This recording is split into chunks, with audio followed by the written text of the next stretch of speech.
Assalamualaikum warahmatullahi wabarakatuh. Salam sejahtera untuk kita semua. Semoga kita selalu ada dalam lindungan Allah Subhanahu wa Ta'ala. Perkenalkan, nama saya Fikri Fadilah sebagai moderator. Di masa pandemi seperti ini, bukan saatnya bagi kita untuk berleha-leha, bersantai-santai ataupun bermalas-malasan. Namun alangkah lebih baiknya lagi, kita justru lebih rajin, lebih giat untuk melakukan suatu kegiatan, terutama untuk menuntut ilmu. Di pertemuan kali ini, saya dan rekan-rekan saya akan menyampaikan beberapa materi mengenai prinsip manajemen mutu. Prinsip itu sendiri merupakan keyakinan dasar, teori, aturan yang memiliki pengaruh besar dalam melakukan suatu kegiatan. Prinsip manajemen mutu merupakan norma atau nilai-nilai yang diterima sebagai benar adanya dan dapat digunakan sebagai dasar untuk manajemen mutu. Dikembangkan oleh para ahli internasional ISO atau TC 176 yang bertanggung jawab untuk mengembangkan dan memperbaharui manajemen mutu ISO. Baik, prinsip-prinsip manajemen mutu tersebut diantaranya: yang pertama, customer focus yang akan disampaikan oleh Ira Awalia. Yang kedua, ada kepemimpinan akan disampaikan oleh Jikra Nur Akilah. Yang ketiga, ada pendekatan proses yang akan disampaikan oleh Depi. Yang keempat, ada peningkatan akan disampaikan oleh Stefan Anden. Yang kelima, ada manajemen hubungan akan disampaikan oleh Yusuf Maulana. Yang keenam, ada keterlibatan orang yang akan disampaikan oleh Ardiansah. Dan yang terakhir, ada pengambilan keputusan berdasarkan bukti yang akan disampaikan oleh Karen. Untuk lebih detailnya lagi akan disampaikan oleh rekan-rekan saya. Untuk rekan-rekan saya persilahkan.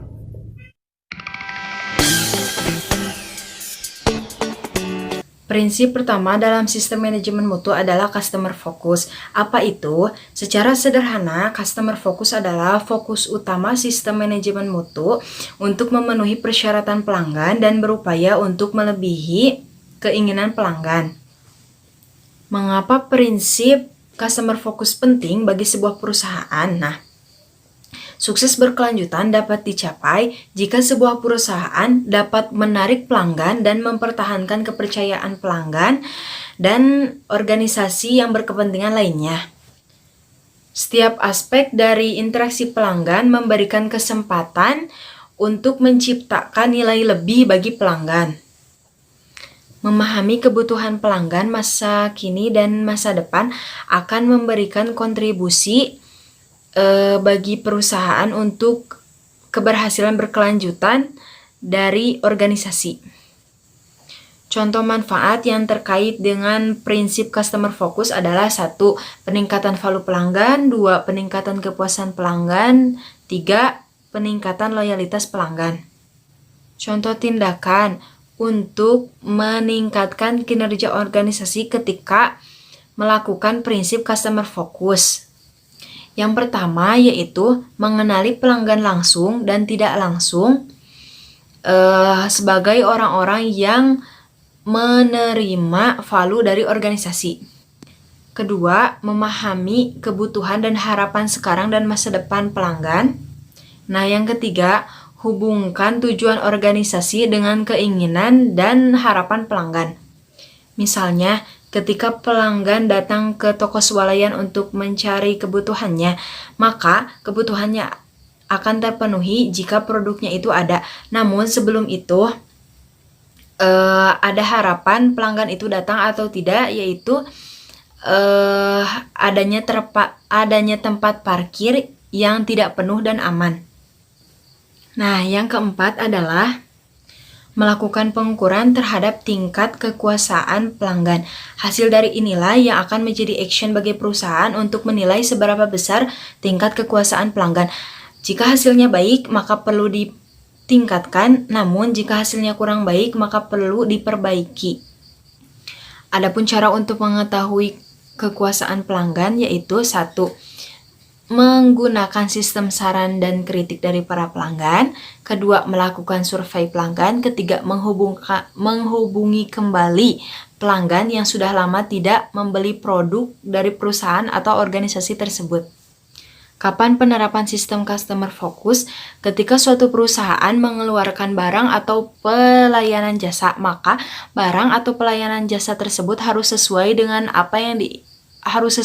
yang diinginkan atau harapan pelanggan untuk masa kini dan masa depan. Prinsip manajemen mutu 2, yaitu kepemimpinan. Para pimpinan di semua tingkatan menetapkan kesatuan tujuan dan arah dan menciptakan kondisi di mana orang-orang yang terlibat dalam mencapai sasaran-sasaran mutu organisasi. Alasan adanya prinsip kepemimpinan ini yaitu menciptakan kesatuan tujuan dan arah dan keterlibatan orang mengaktifkan sebuah organisasi untuk menyelaraskan strategi, kebijakan, proses, dan sumber daya untuk mencapai tujuannya. Manfaat utama dari prinsip manajemen mutu 2 yaitu kepemimpinan adalah yang pertama, peningkatan efektivitas dan efisiensi dalam memenuhi sasaran mutu organisasi. Yang kedua, koordinasi yang lebih baik dari proses organisasi. Yang ketiga, peningkatan komunikasi antara tingkatan dan fungsi organisasi. Yang keempat, pengembangan dan peningkatan kemampuan organisasi dan orang untuk memberikan hasil yang diinginkan. Tindakan yang dapat diambil dari prinsip manajemen mutu 2 ini kepemimpinan yaitu yang pertama, komunikasi visi, misi, strategi, kebijakan, dan proses organisasi di seluruh organisasi. Yang kedua, membuat dan mempertahankan nilai-nilai bersama keadilan dan model etis untuk perilaku di semua tingkat organisasi. Yang ketiga yaitu membangun budaya kepercayaan dan integritas. Yang keempat yaitu mendorong komitmen di seluruh organisasi untuk kualitas. Yang kelima yaitu pastikan bahwa para pemimpin di semua tingkatan adalah contoh positif kepada orang-orang dalam organisasi. Yang keenam yaitu mempersiapkan karyawan dengan sumber daya, pelatihan, dan otoritas yang diperlukan untuk bertindak dengan akuntabilitas. Yang ketujuh yaitu menginspirasi, mendorong, dan mengakui kontribusi orang.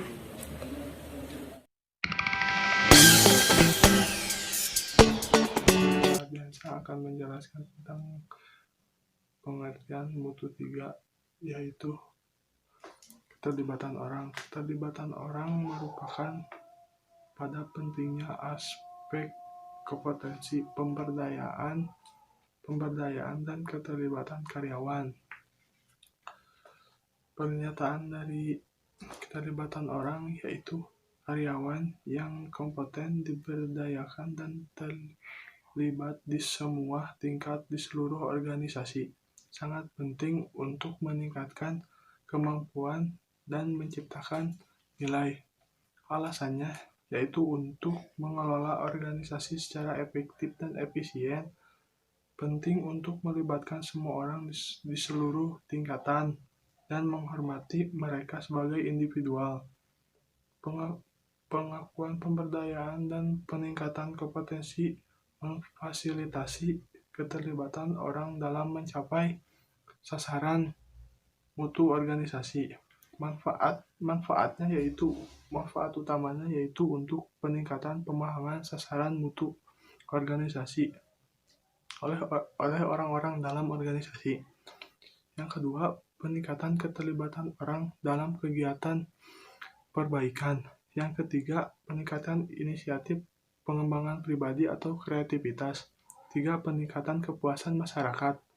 4. Peningkatan kepercayaan dan kerjasama seluruh organisasi. 5. Peningkatan memperhatikan nilai-nilai budaya bersama seluruh organisasi.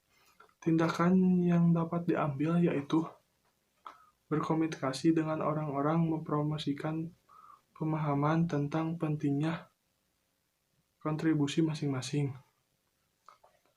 Yang kedua, mempromosikan kolaborasi di seluruh organisasi. Yang ketiga, memfasilitasi diskusi terbuka dan berbagi pengetahuan dan pengalaman. Yang keempat, memberdayakan untuk menentukan kendala kinerja dan pengambilan inisiatif tanpa rasa takut. Yang kelima, mengenali dan mengakui kontribusi orang belajar dan dalam perbaikan. 3. Aktifkan evaluasi diri kinerja terhadap tujuan pribadi. Yang terakhir yaitu melakukan survei untuk menilai kepuasan masyarakat, mengomunikasikan hasil, dan mengambil tindakan yang tepat. Yang keempat adalah prinsip pendekatan proses. Prinsip pendekatan proses mempercayai bahwa suatu hal dapat menjadi efektif dan efisien ketika kegiatan-kegiatan yang dikelola menjadi suatu proses yang saling terkait dan menjadi fungsi sistem koheren. Manfaat utama dari prinsip ini yang pertama, peningkatan kemampuan untuk fokus usaha pada proses kunci dan peluang perbaikan. Yang kedua, hasil yang konsisten dan dapat diprediksi melalui sistem dari proses yang selaras. Yang ketiga, kinerja yang dioptimalkan melalui manajemen proses yang efektif dan efisien, penggunaan sumber daya, dan mengurangi hambatan lintas fungsional. Contoh dari prinsip pendekatan proses yang pertama, menentukan tujuan dari proses dan sistem yang diperlukan. Yang kedua, menetapkan wewenang, tanggung jawab, akuntabilitas untuk mengelola proses. Yang ketiga, memahami kemampuan organisasi dan menentukan kendala sumber daya sebelum tindakan. Yang keempat, mengelola proses dan keterkaitan mereka sebagai sistem untuk mencapai sasaran mutu organisasi yang efektif dan efisien. Yang kelima, memastikan informasi yang kita butuhkan tersedia untuk mengoperasikan dan meningkatkan proses, untuk memantau, menganalisis, dan mengevaluasi kinerja sistem secara keseluruhan. Prinsip selanjutnya akan disampaikan oleh teman saya.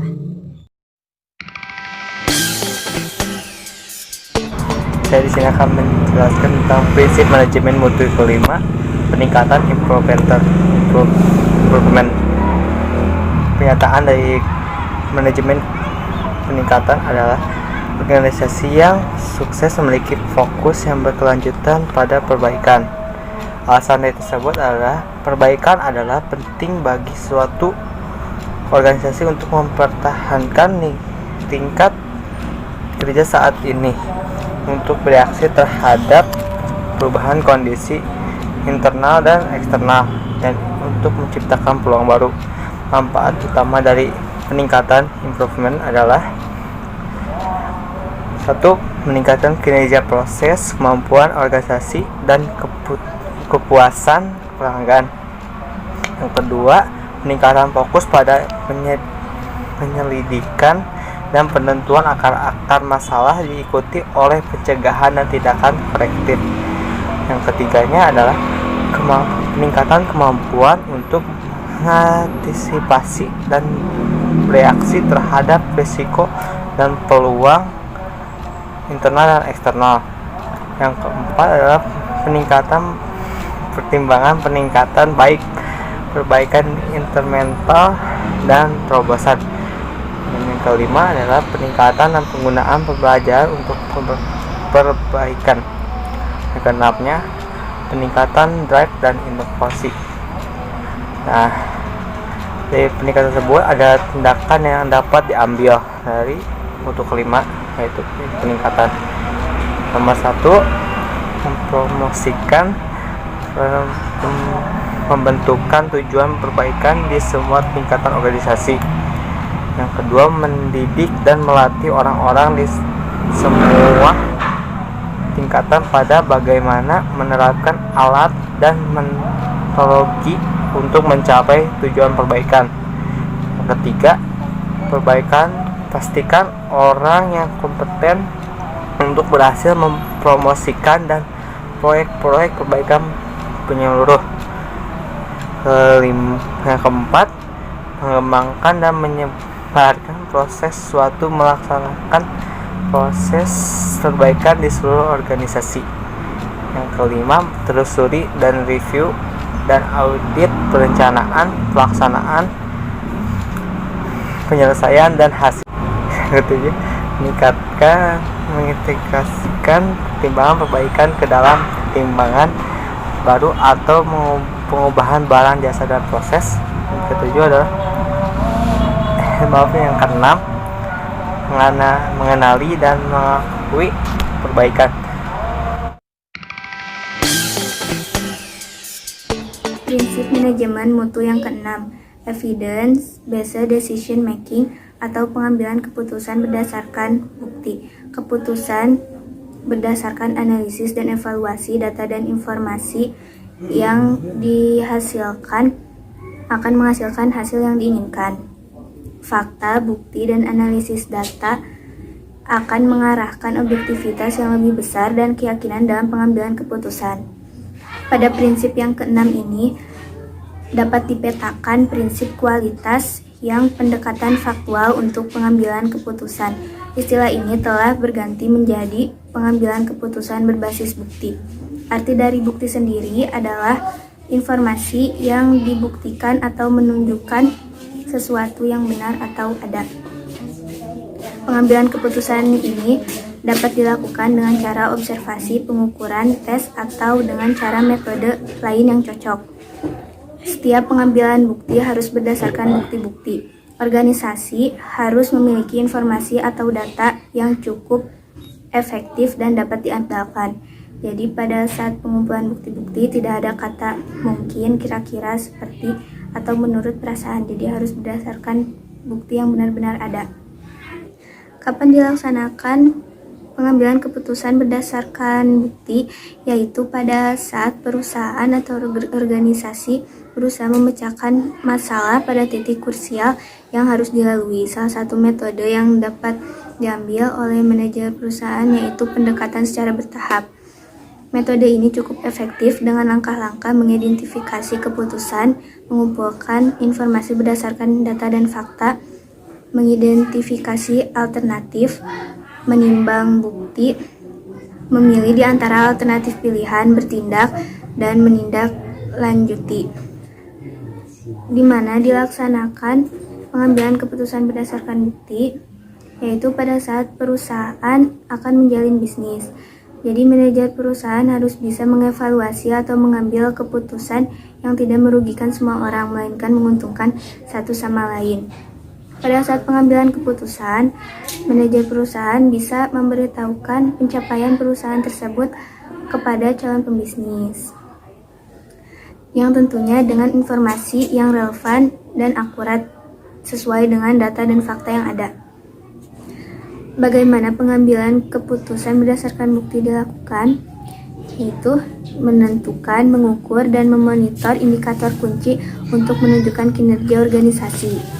Membuat semua data yang diperlukan untuk orang-orang yang relevan. Pastikan bahwa ada data dan informasi yang cukup akurat, terpercaya, dan aman. Analisis dan mengevaluasi data dan informasi dengan metode yang tepat. Pastikan orang kompeten untuk menganalisis dan mengevaluasi data yang diperlukan. Membuat keputusan dan mengambil tindakan berdasarkan bukti seimbang dengan pengalaman dan intuisi.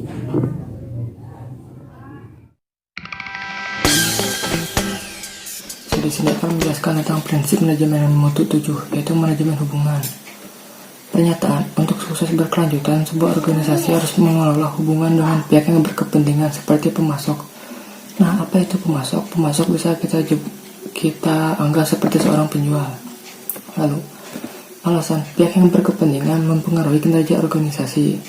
Keberhasilan berkelanjutan lebih mungkin untuk dicapai ketika organisasi mengelola hubungan dengan semua pihak yang berkepentingan untuk mengoptimalkan dampaknya terhadap kinerjanya. Manajemen hubungan dengan jaringan pemasok dan mitra adalah penting. Lalu manfaat utama. peningkatan kinerja organisasi dan pihak yang berkepentingan melalui merespon peluang dan hambatan terkait dalam pihak yang berkepentingan. Lalu pemahaman umum, tujuan dan nilai-nilai di antara pihak yang berkepentingan. Lalu sebuah rantai pasokan yang dikelola dengan baik yang menyediakan aliran stabil barang dan jasa. Lalu tindakan yang dapat diambil yaitu tentukan pihak yang berkepentingan terkait seperti pemasok, mitra, pelanggan, investor, karyawan, dan pihak masyarakat secara keseluruhan dan hubungan mereka dengan organisasi. Lalu menentukan dan memprioritaskan hubungan pihak yang berkepentingan yang perlu dikelola. Lalu mendorong dan mengakui perbaikan dan prestasi oleh pemasok dan mitra. Terima kasih kepada rekan-rekan yang sudah menyampaikan secara detailnya. Jadi dapat disimpulkan bahwa tanpa adanya prinsip maka suatu organisasi tidak akan berjalan sesuai harapan. Karena prinsip merupakan dasar, sehingga jika dasarnya saja tidak dilakukan, maka mungkin berdirinya suatu perusahaan akan di luar yang diharapkan. Mungkin cukup sekian yang dapat kami sampaikan. Semoga video ini bermanfaat. Terima kasih untuk kalian yang sudah menonton. Dan tidak lupa tetap patuhi protokol pemerintah, jaga jarak aman, dan gunakan masker untuk menuju Indonesia yang lebih sehat dan lebih baik lagi. Sampai jumpa di video berikutnya. Assalamualaikum warahmatullahi wabarakatuh.